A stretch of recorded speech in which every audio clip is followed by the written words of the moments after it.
자, 오늘 주일을 맞이해서 예배 드리시기 위해서 영상을 통해서 또 하나님 앞에 나오신 모든 성도분들을 축복하고 환영합니다.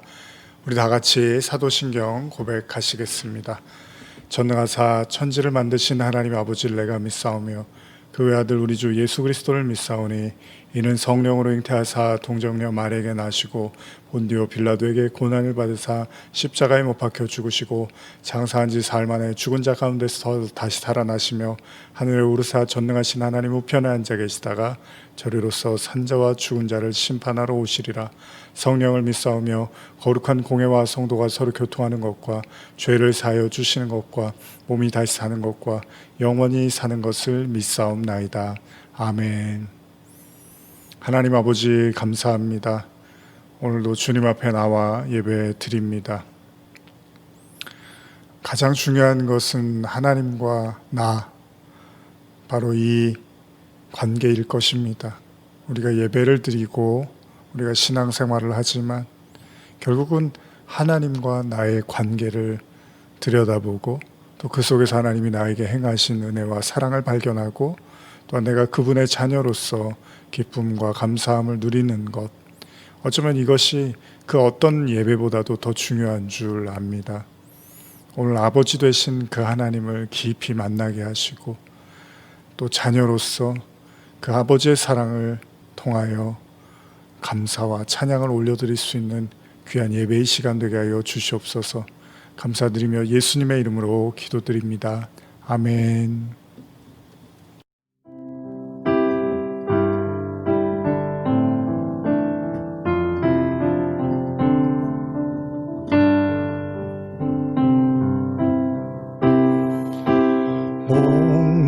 목마른 사슴 쉬는 물을 찾아 헤매이듯이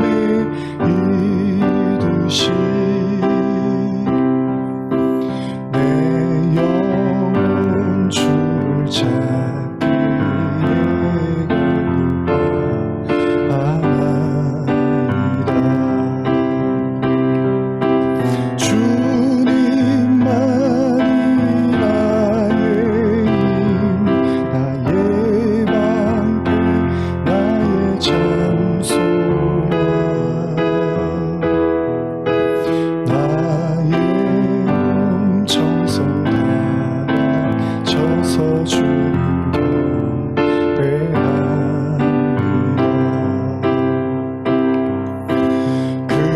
금보다 귀한 나의 주님 내게 만족 주신 주 당신만이 나의 기쁨 또한 나의 장래 주님만이 나의 방패 나의 참소와 나의 엄청선 다쳐서 주님 경배합니다. 주님만이 나의 방패 나의 참소와 나의 엄청선 다쳐서 주님 경배합니다. 주께와 엎드려 경배드리리다.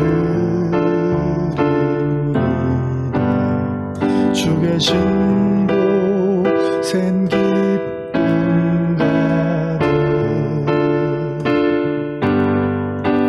무엇과도 누구와도 바꿀 수 없네. 예배드림이 기쁨 됩니다. 주께와 엎드려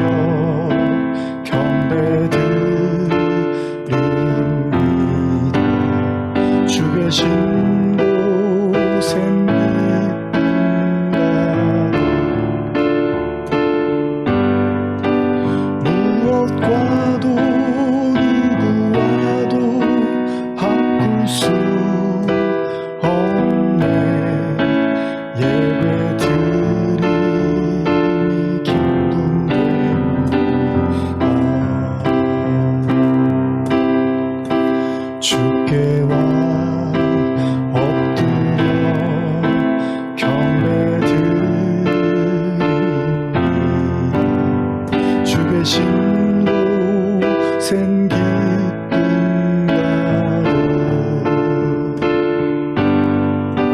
무엇과도 누구와도 바꿀 수 없네. 예배드리니 기쁨됩니다.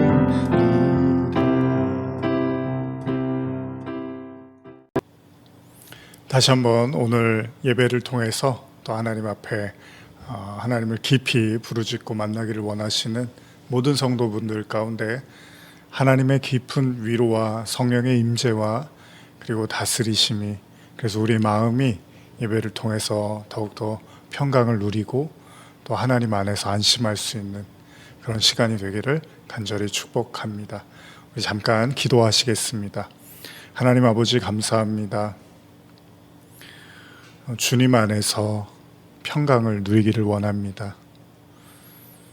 오직 주만이 우리의 반석이고 오직 주만이 우리의 찬송과 기쁨일 줄 믿습니다.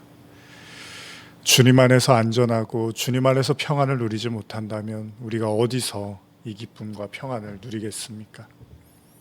오늘 우리의 연약한 심령을 주님께서 어루만져 주시고 무엇보다 아버지 되신 그 주님을 통하여 다시금 기쁨을, 감사를 회복하며 또 평안을 누릴 수 있도록 오늘 예배 가운데 함께하여 주시옵소서. 감사드리며 예수님의 이름으로 기도드립니다. 아멘. 자, 오늘 함께 나누실 말씀은 로마서 8장 38절 39절 말씀입니다. 오늘 함께 나누실 말씀 로마서 8장 38절 그리고 39절 말씀입니다. 한번 제가 읽어드리겠습니다. 내가 확신하노니 사망이나 생명이나 천사들이나 권세자들이나 현재일이나 장래일이나 능력이나 높음이나 깊음이나 다른 어떤 피조물이라도 우리를 우리 주 그리스도 예수 안에 있는 하나님의 사랑에서 끊을 수 없으리라. 참 좋은 구절입니다. 단연코 우리 성도들에게 안심을 줄 수 있는 아주 귀한 구절이라고 생각을 합니다. 성경에서 중요한 그 장이 있다면 그 중에 한 장 중에 로마서 8장을 꼽는데요. 바울이 어떻게 보면 자신의 모든 신앙에 대한 그런 것들을 잘 정리해서 이제 그리스도 안에 있는 자는 결코 정죄함이 없다라고 시작하는 로마서 8장, 그 마무리는 그리스도 안에 진정으로 구원받은 성도는 이제 어떠한 경우에도 하나님과 그 성도 사이를 끊을 수 있는 것은 존재하지 않는다, 이런 내용의 성경을 담고 있습니다. 그래서 사실 많은 사람들에게도 참 큰 위로를 주고요. 저도 개인적으로 힘들 때마다 이 구절을 보면서 참 많이 위안이 되었던 것 같습니다. 그리스도 안에서 끊을 수 없는 하나님의 사랑. 진정한 성도에게는 어떤 경우에도 하나님의 사랑에서 끊어지는 일이 없다는 거죠. 우리가 보통 잘 쓰는 말 중에 부부싸움은 칼로 물베기다, 이런 말이 있죠. 그 무슨 말입니까? 물이라는 거는 사실은 이렇게 아무리 잘라도 잘라지지가 않죠. 그래서 이런 의미가 있어요. 아무리 부부가 싸우는 것 같아도 결국은 다시 화해를 하고 언제 싸웠느냐는 듯이 또 잘 지낼 거다. 그러니까 그 싸움을 그렇게 대수롭게 여길 필요가 없다, 이런 의미도 있고요. 또 한 가지 의미는 물이 칼에 베어지지 않기 때문에 아무리 해도 소용이 없는 그런, 어떻게 보면 쉽게 자를 수 없는 관계를 지칭하기도 하죠. 같은 얘기겠죠. 그러나 물론 모든 상황에서 이 말이 맞는 건 아닙니다. 그냥 우리가 대체적으로 이런 표현을 쓰기는 하는 거죠. 오늘 본문에서 바울은 신앙의 점점과도 같은 고백을 로마서 8장의 말미에서 이렇게 하고 있는 거예요. 제가 현대로 한 번 더 읽어드릴까요? 나는 하나님의 사랑에서 우리를 떼어놓을 수 있는 것은 아무것도 없다고 확신합니다. 죽음도 그렇게 할 수 없고 생명도 그렇게 할 수 없습니다. 천사들도 그렇게 하지 못하고 지옥의 모든 세력을 다 합친다 해도 하나님의 사랑에서 우리를 멀리 떼어놓을 수는 없습니다. 오늘에 대한 우리의 염려도, 내일에 대한 우리의 공포도, 또는 하늘 높이 올라가거나 바다 깊은 곳에 들어가거나 우리가 어디에 있든지 간에 우리 주 그리스도께서 우리를 위해 죽으실 때 나타난 하나님의 사랑에서 우리를 떼어놓을 수 있는 것은 아무것도 없습니다. 제가 이 설교를 이렇게 준비를 하다가 지금 읽은 구절을 현대어로 이렇게 옮겨 놓으면서 이 내용이 너무나 아름답고 확신에 찬 말이기 때문에 이 설교를 더 써야 될 필요가 있나 이런 생각마저 들었습니다. 얼마나 좋습니까? 하나님의 사랑에서 어떤 것도 우리를 떼어놓을 수 없다. 이것이 바로 바울의 확신에 찬 고백입니다. 아까도 말씀드린 것처럼 로마서 8장에는 그러므로 이제 그리스도 안에 있는 자에게는 결코 정죄함이 없다. 이렇게 시작을 하고 있어요.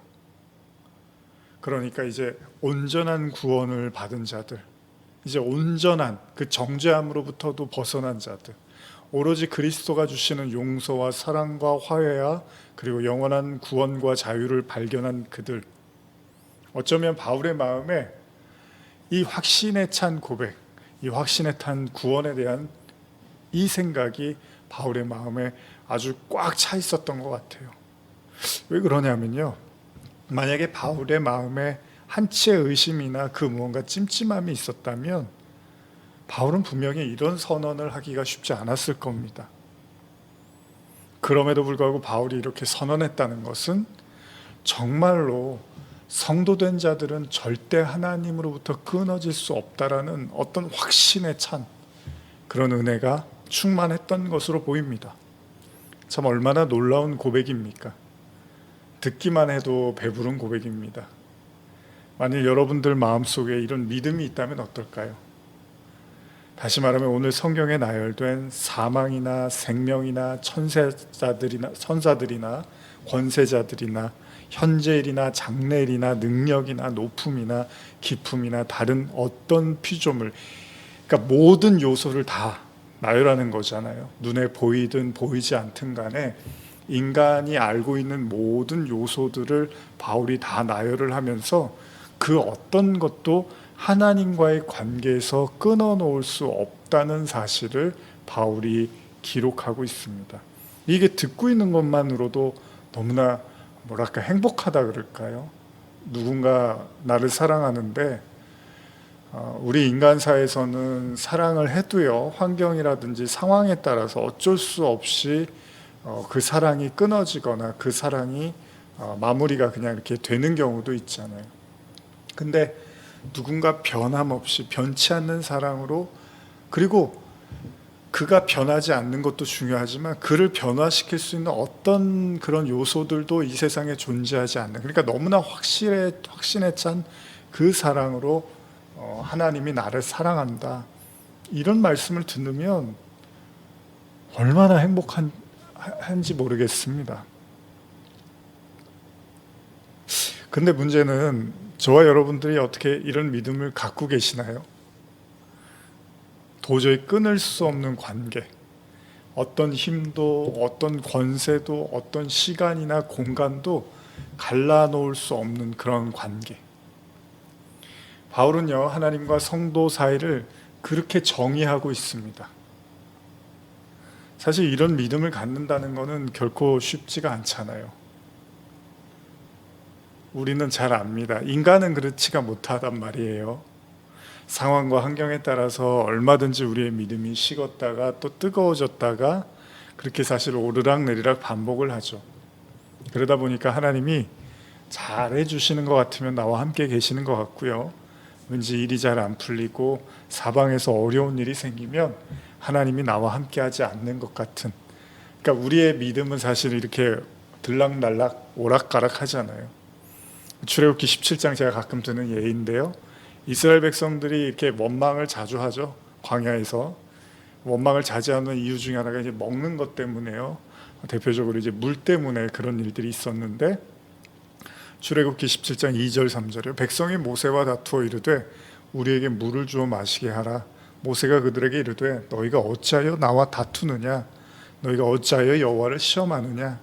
거기서 백성이 목이 말라 물을 찾으매 그들이 모세에게 대하여 원망하여 이르되 당신이 어찌하여 우리를 애굽에서 인도하여 내어서 우리와 우리 자녀와 우리 가축이 목말라 죽게 하느냐.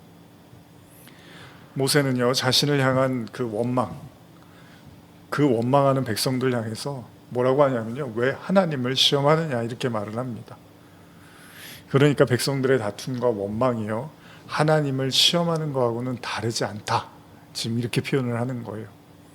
물론 그렇기도 한 게요 사실 누구나 그렇잖아요. 당장 마실 물이 없으면 모두가 목말라 죽을 거고 나아가 자신들의 가축도 목말라 죽을 것이기 때문에 충분히 그럴 만한 상황입니다. 결국 모세는 하나님께 기도를 하고 하나님은 어떻게 하죠? 모세를 통해서 반석을 쳐서 물을 내어주십니다. 그리고 성경은 이렇게 마무리를 합니다. 출애굽기 17장 7절인데요. 그가 그곳 이름을 마사 또는 무리바라 불렀으니 이는 이스라엘 자손이 다투었으며 또는 그들이 여호와를 시험하여 이르기를 여호와께서 우리 중에 계신가 안 계신가 하였음이더라. 이스라엘 백성들은 물로 인해서 다투었고요. 그리고 하나님을 시험했다고 기록되어 있습니다. 그 이유는 그들이 하나님이 계신가 안 계신가 이런 생각이 들었다는 거예요. 마실 물이 없자 그들은 하나님의 존재를 의심했다는 거죠. 엄밀히 말한다면 하나님이 우리 가운데 계신가 그렇지 않은가에 대한 의문을 가졌다는 거예요. 물론 물이 없는 거는 사실 가벼운 얘기는 아니잖아요. 그건 생명하고 직결된 문제이기 때문에 충분히 그럴 수 있습니다. 그러다 보면 그들의 입에서 입버릇처럼 하는 말이 있었죠. 출애굽기 17장 3절입니다. 현대어로 읽어드릴게요. 그러자 백성들은 갈증이 너무 심하여 모세에게 심한 말까지 해가면서 불평을 터뜨렸다. 우리가 언제 당신더러 우리를 애굽에서 이끌어내라 하였소. 왜 우리를 이곳까지 끌고 와 우리 자식들과 가축들까지 함께 목말라 죽게 하는 거요. 자, 누구라도 그렇습니다. 화려한 가나안을 기대하면서 애굽을 떠난 그들이었기 때문에 더더욱 이해가 가는 대목입니다. 현대 성경은 좀 더 감정적으로 표현되어 있죠. 누가 애굽에서 우리를 끌어달라고 했소? 사실 모세가 자주 듣던 말 중에 하나죠. 우리가 언제 도와달라 그랬냐고 뭐 이런 얘기예요. 그럴 때마다 백성들은 애굽을 떠올리고 그때가 좋았다 또 이렇게 시를 읊어대기 시작을 합니다. 항상 드리는 이야기지만 참으로 인간이 나약합니다. 그리고 동시에 드는 생각은 왜 하나님은 바로 그들의 어려움을 그냥 바로바로 해결해 주시지 않았을까라는 그런 안타까움을 자아내기도 합니다. 그러니까 하나님께서 애굽에서 이스라엘 백성을 끄집어낸 이후에 그다지 백성에게 좋은 얘기를 듣지를 못한다는 거예요. 그리고 그들의 불평은 결국 하나님의 존재에 대한 의심, 여기까지도 도달을 한단 말이죠. 도대체 하나님이 계신 건지 아닌지. 종종 제가 말하지만 사람이 힘들 때 중에 하나가 이 불확신이라는 거잖아요. 물건을 살 때도 인간관계를 맺을 때도 사업을 할 때도 신앙생활을 할 때도 이 불확신이라는 놈이 찾아오면 갑자기 힘들어지고 버거워집니다. 언제 어떻게 될지 모르는 상황, 바로 요즘을 살아가는 우리에게는 더하죠. 그렇기 때문에 아마도 성도들에게 오늘의 본문처럼 하나님이 계신지 안 계신지라는 생각이 밥 먹듯이 들지도 모릅니다. 결국 하나님은 모세를 통해서 그들의 물의 문제를 해결을 시켜주십니다. 그제서야 백성들의 원망은 수그러들었을 것이고요. 그들은 하나님이 우리와 함께 하시는가 보다라는 믿음을 다시 가졌는지도 모릅니다. 이렇게 생각해 보니까 참으로 오늘의 본문도 결코 쉬운 이야기가 아니라는 거예요. 왜냐하면 인간이 가장 어려워하는 부분 중에 하나가 바로 이 하나님에 대한 확신인 것 같습니다. 눈으로 볼 수 있으면 좋잖아요. 그냥 눈으로 하나님이 함께 하시는 걸 보면 좋잖아요. 그런데 하나님은 우리의 눈에 포착되는 분이 아니시다는 거죠. 가끔 제가 드리는 말씀이지만 성경에서 믿음이라는 게 굉장히 중요한데, 그리고 그 믿음에 대해서 믿음의 장이라고 일컫는 히브리서 11장을 보면 이렇게 시작을 해요. 히브리서 11장 1절입니다. 믿음은 바라는 것들의 실상이요 보이지 않는 것들의 증거니. 이 본문을 제가 현대어로 다시 읽어드릴게요. 믿음은 무엇입니까? 믿음은 우리가 바라는 것이 반드시 이루어진다는 확신을 갖는 게 아닙니까? 또한 아직 눈앞에 보이지 않는 미래의 일일지라도 우리가 기대하는 것이 반드시 우리를 기다리고 있다는 것을 의심하지 않는 게 아닙니까? 그렇습니다. 분명한 사실은 믿음이라는 것은 보이지 않는 것을 보고 있는 것처럼 믿어야 된다는 거고요. 앞으로 일어나지 않는 일인데 일어날 수 있다고 이렇게 믿는 거예요. 이거 굉장히 어려운 거죠. 사실 우리가 사람과의 관계에서도 누구를 이렇게 믿는 게 쉽지 않잖아요. 우리가 상대방을 이렇게 쉽게 믿지 않잖아요. 여러분들이 사람들을 만나고 경험해보고 나름대로 그 연륜이 쌓이면 더더욱 그렇지가 않잖아요. 그래서 많은 시간을 지내고 또 지내야지 이 사람 믿어도 되겠구나 이렇게 생각한단 말이에요. 그럼 그만큼 누군가를 믿는 게 쉬운 게 아닌데 그 말을 뒤집어 생각해 보면 우리가 생각하는 것과 달리 타인이 실제는 많이 다를 수 있다는 걸 우리는 이제 경험하거나 그걸 항상 염두에 둔다는 거잖아요. 그러니까 눈에 보이는 사람도 사실은 그 마음을 다 헤아리고 믿기가 어렵다는 거잖아요. 그럼 여러분 한번 잘 생각해 보세요. 그러면 어떻게 이게 이렇게 생각한다면 믿음이라는 게 여러분 단순히 보이느냐 보이지 않느냐의 문제일 수도 있어요. 뭐냐 하면 아무리 눈에 보이는 사람이라고 우리가 믿지 않는다는 거예요. 사람이 눈에 보여서 그 사람이 이름이 있고 존재가 있고 숨을 쉬고 내 앞에 볼 수가 있어서 우리가 그걸 믿지는 않잖아요. 그렇다고 그 사람은. 그러면 하나님도 눈에 보이면 믿을 것 같은데 안 보이니까 못 믿지 이렇게 생각만 할 문제가 아니라 그럼 하나님이 정말 눈에 보여도 믿냐는 거예요. 근데 그게 누구예요? 예수님이잖아요. 예수님이 눈에 보였단 말이에요. 그렇다고 믿어요? 안 믿어요.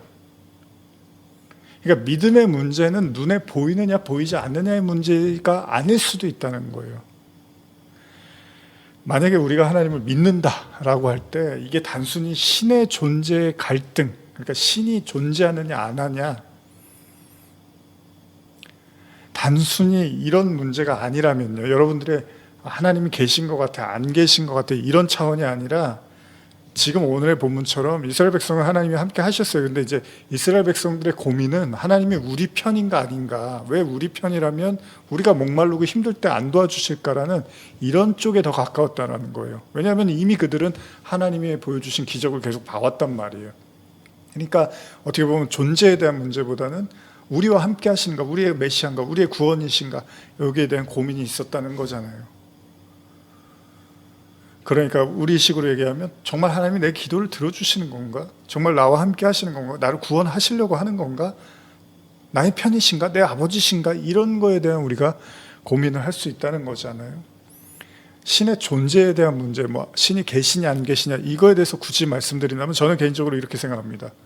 저는 여러분 앞전에도 말씀드렸지만 이 모든 우주가 이 모든 세상이 그냥 우연히 발생했다는 게 저는 더 믿겨지지가 않아요. 그건 제가 반드시 크리스찬이기 때문이 아니고요. 만약에 제가 크리스찬이 아니었더라도 저는 이게 그냥 우연히 그냥 생긴 거야라고 하면 저는 그게 글쎄요 쉽게 납득이 안 갔을 것 같아요. 제가 성도가 아니었어도 이 모든 것을 우연이라고 말하면서 그걸 저한테 믿으라고 하는 건 저에게 오히려 신의 존재를 믿는 게 훨씬 더 쉬운 일일 수 있을 겁니다. 그냥 이게 다 우연히 생겨난 거고 그냥 저절로 결국 없어지고 아무 의미도 없는 거야 라고 말하면 차라리 신이 있다는 게 믿는 게 더 빠를 것 같아요. 어떻게 이게 다 우연이에요? 어떻게 인간, 동물, 바다, 땅, 하늘, 해 그리고 우주 이런 모든 것들이 다 우연일 수가 있을까요?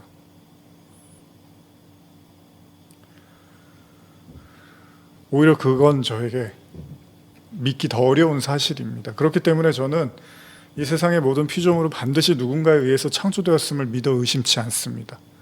고로 저에게 또 믿음에 대한 고민이 찾아왔다면 오히려 신의 존재에 대한 것보다는 신이 과연 나와 함께 하시는가, 나를 구원하시는가, 나를 사랑하시는가에 대한 의구심이 더 맞을 겁니다. 그렇다면 왜 하나님은 인간에게 그런 의구심을 갖도록 내버려 두실까요? 그러나 이런 질문이 조금은 궁색하게도 느껴집니다. 그러니까 제가 하나의 비유를 드리면 예를 들면 만약 부모와 자녀로 비유를 한다면요. 어떤 이유에선지 어머니가 평소에 저녁 한 끼를 주셨는데 평소보다 늦게 6시가 아니라 뭐 9시, 10시에 차려주었어요. 그래서 아이가 쫄쫄 굶고 배고프고 되게 힘들어했어요. 그래서 어머니를 원망했어요. 그렇다고, 그리고 심지어는 어머니에게 큰 소리를 치면서 왜 나를 무시해? 왜 나를 밥을 안 차려줘? 뭐 이렇게 대들 수도 있을 겁니다. 그렇다고 해서 어머니가 계신가 안 계신가 이런 건 아니잖아요. 물론 부모 입장에서는 어떤 이유가 있을 거예요.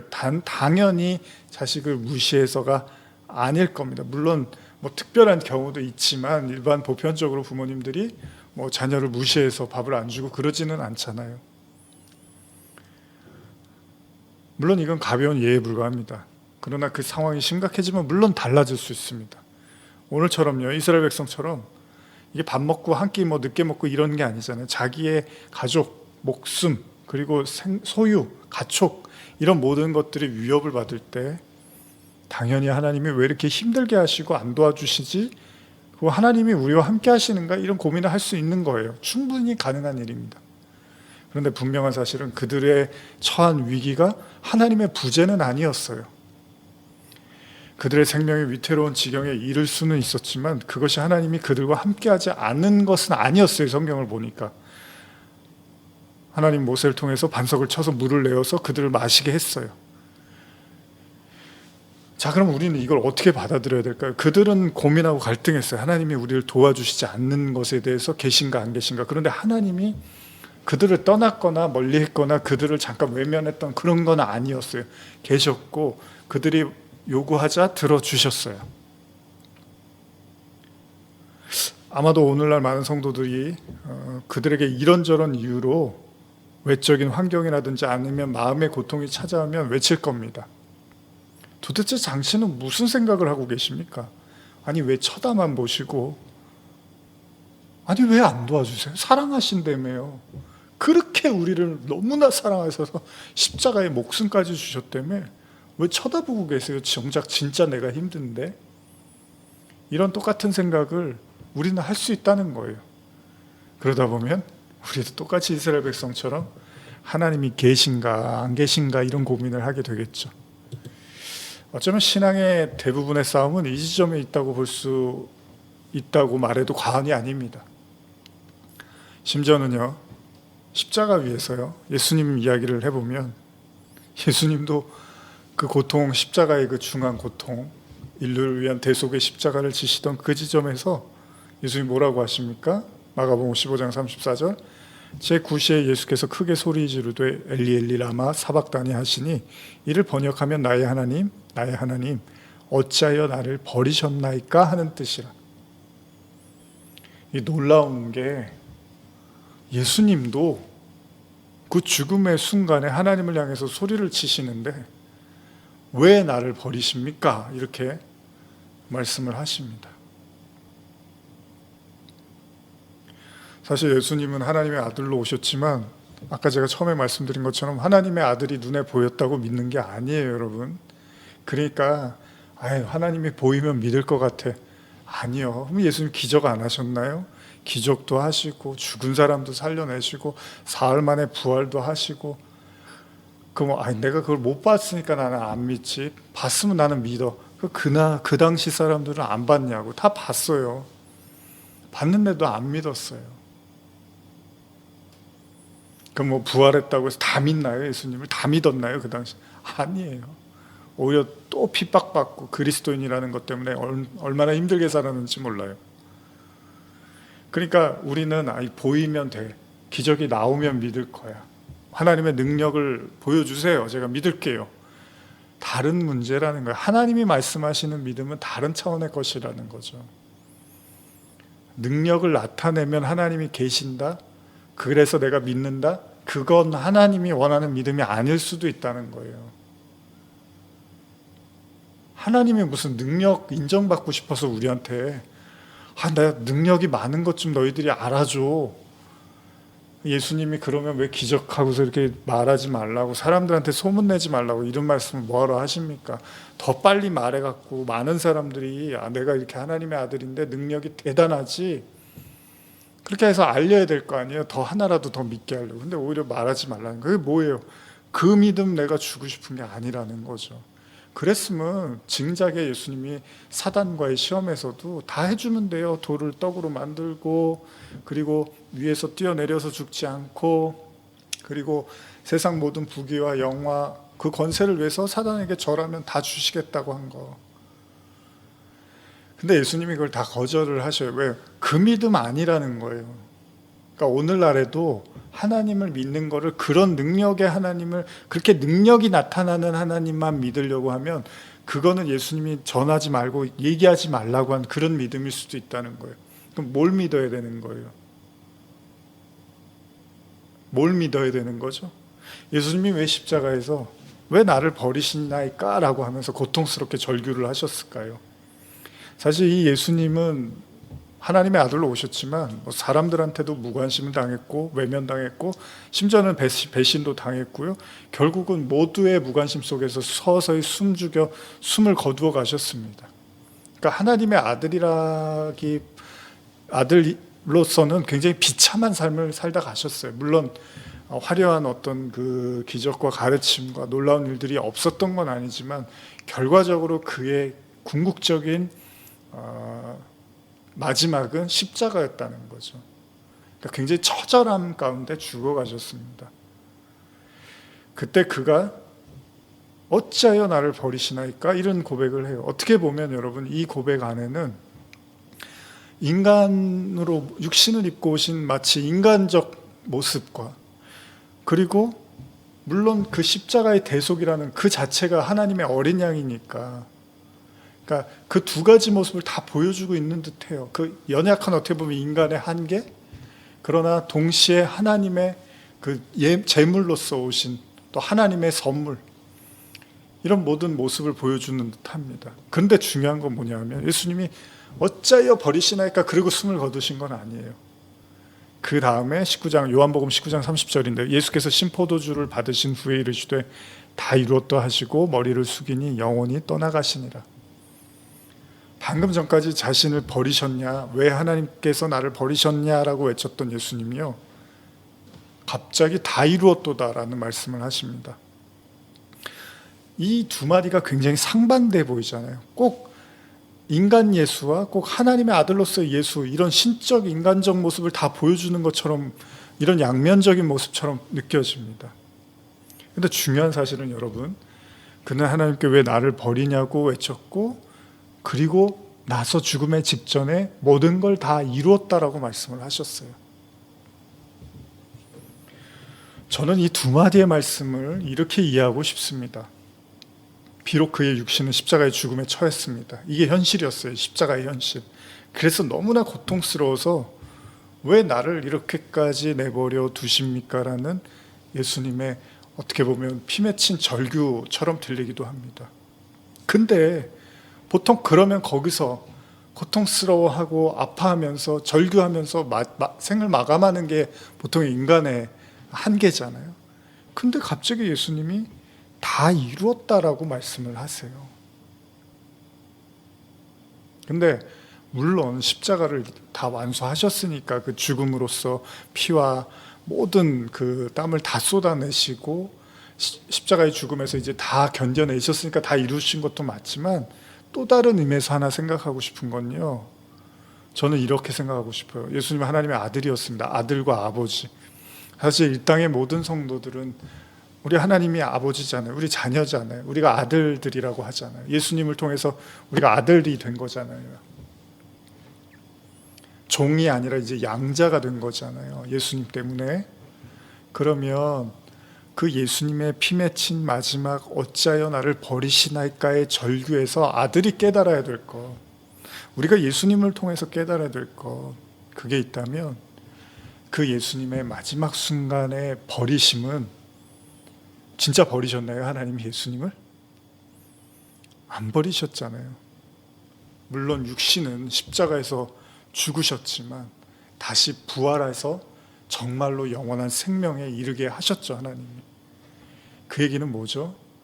버려지는 것 같았지만 결국은 버리지 않았다는 거잖아요. 물론 우리가 율법의 남편이 죽어야 된다, 우리의 뭐 육신의 욕망이 죽어야 된다. 십자가에서 우리의 정과 욕심을 못 박아야 된다.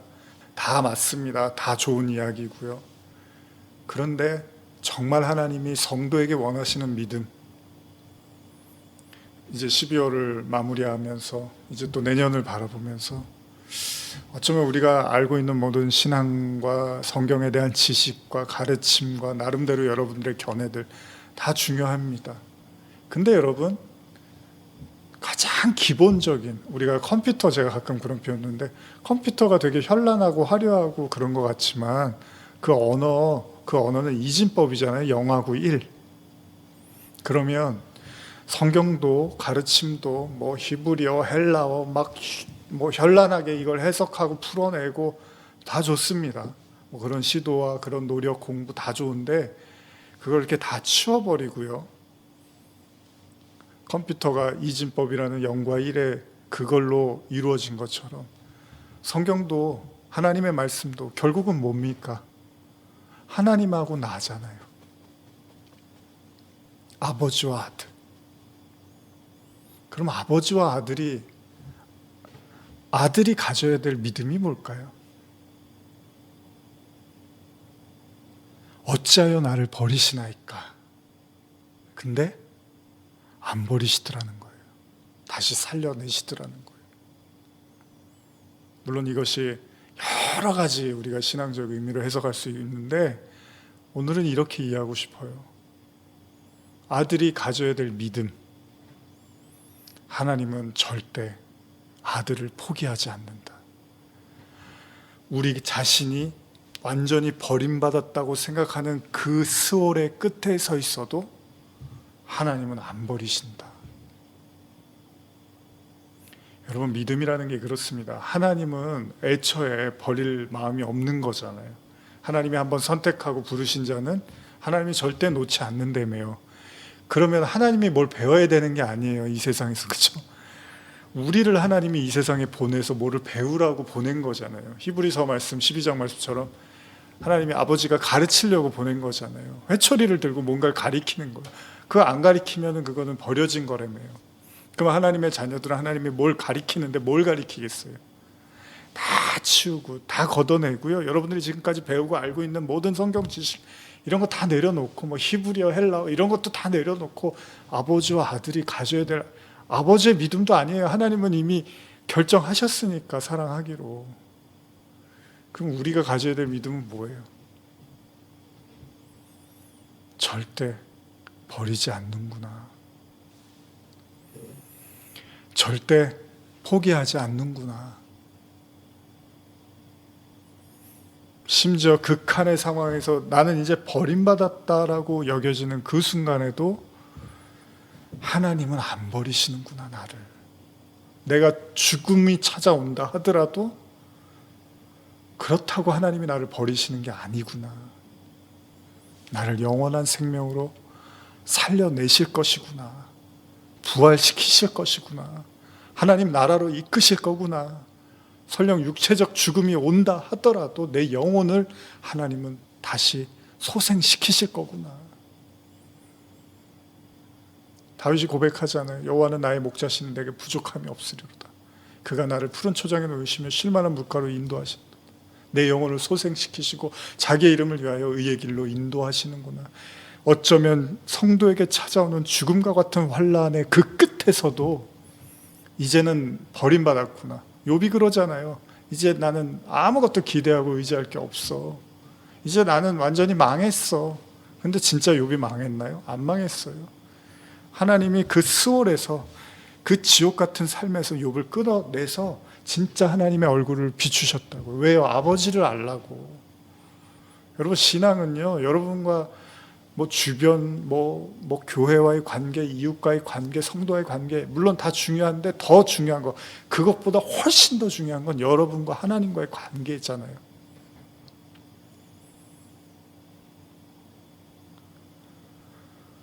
그 관계가 뭐예요? 믿음이잖아요, 아버지에 대한.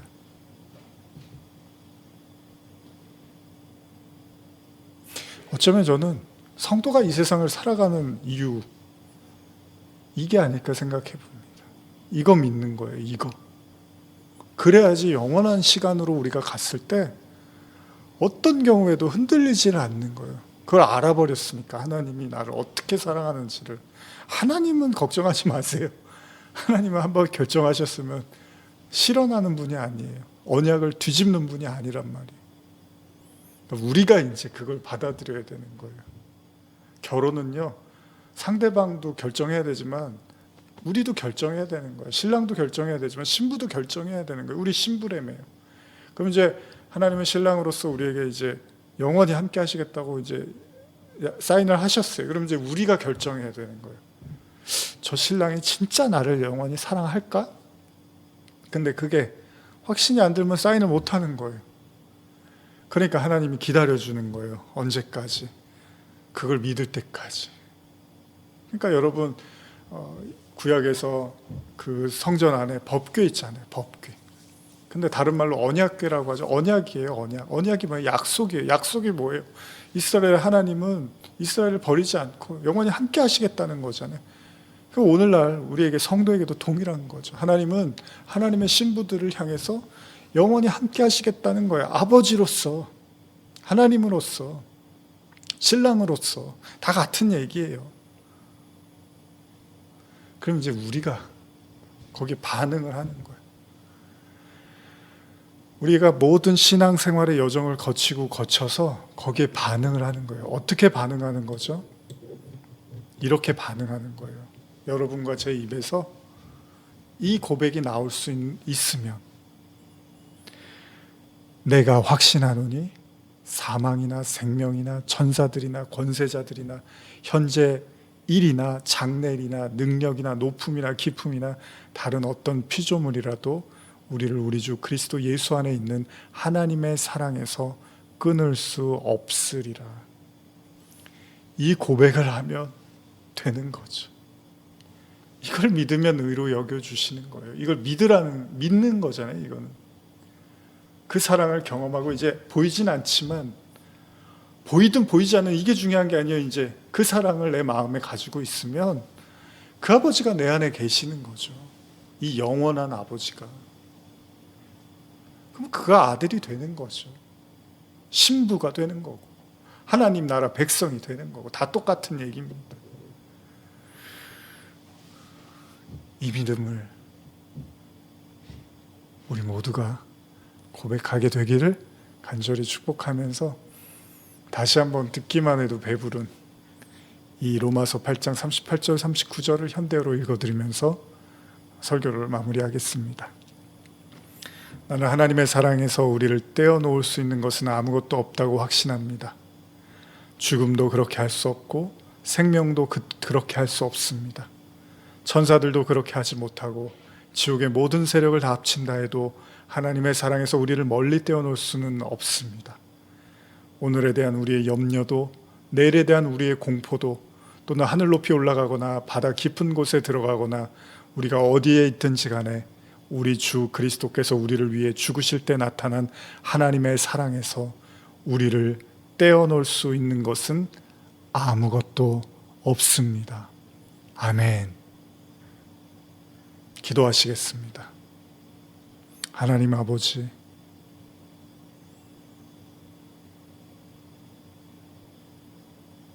처음으로 돌아가서 첫사랑을 회복하며 온데간데 다른 것은 보이지 않고 오직 대속하신 구주와 나만 보이더라. 그렇습니다. 이 세상의 창조의 목적은 바로 아버지의 아버지 되심과 자녀의 자녀됨을 우리에게 보여주시기 위함임을 믿습니다. 오늘 우리가 자녀로서 이제 아버지의 영원한 사랑을 고백하게 하시고 우리를 붙들고 있었던 모든 환난과 시험으로부터 노임을 받게 하여 주시옵소서. 아버지의 품에 안겨 영원을 노래하게 하여 주시옵소서. 예수님의 이름으로 기도드립니다. 아멘. 매일 스치는 사람들 내게 무얼 하나 공허한 그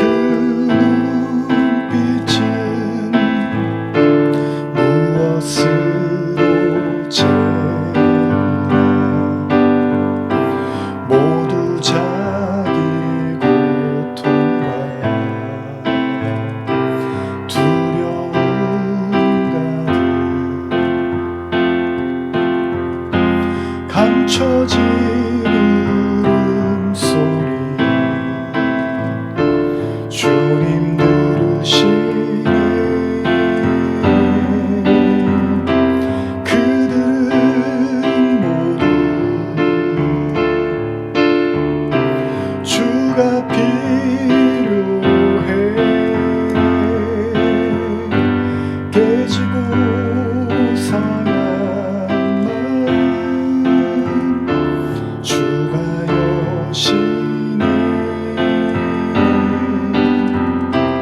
그들은 모두 주가 필요해.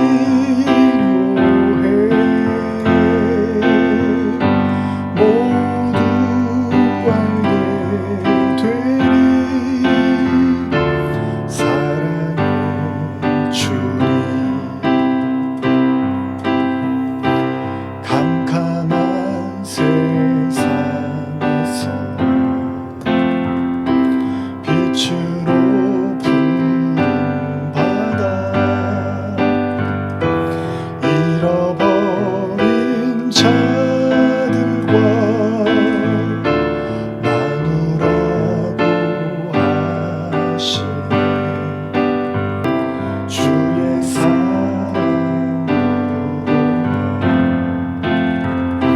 사랑할 수 있네. 우리가 나눌 때에 그들 알겠네. 그들은 모두 주가 필요해.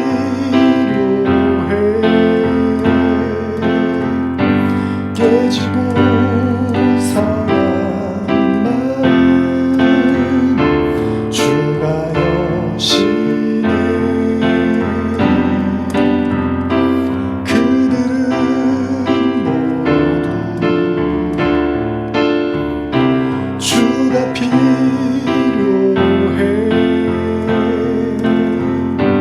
모두 알게 되리. 사랑의 주님, 그들은 모두 주가 필요해. 깨지고 상한 마음 주가 여시네. 그들은 모두 주가 필요해. 모두 알게 되리. 사랑의 주님.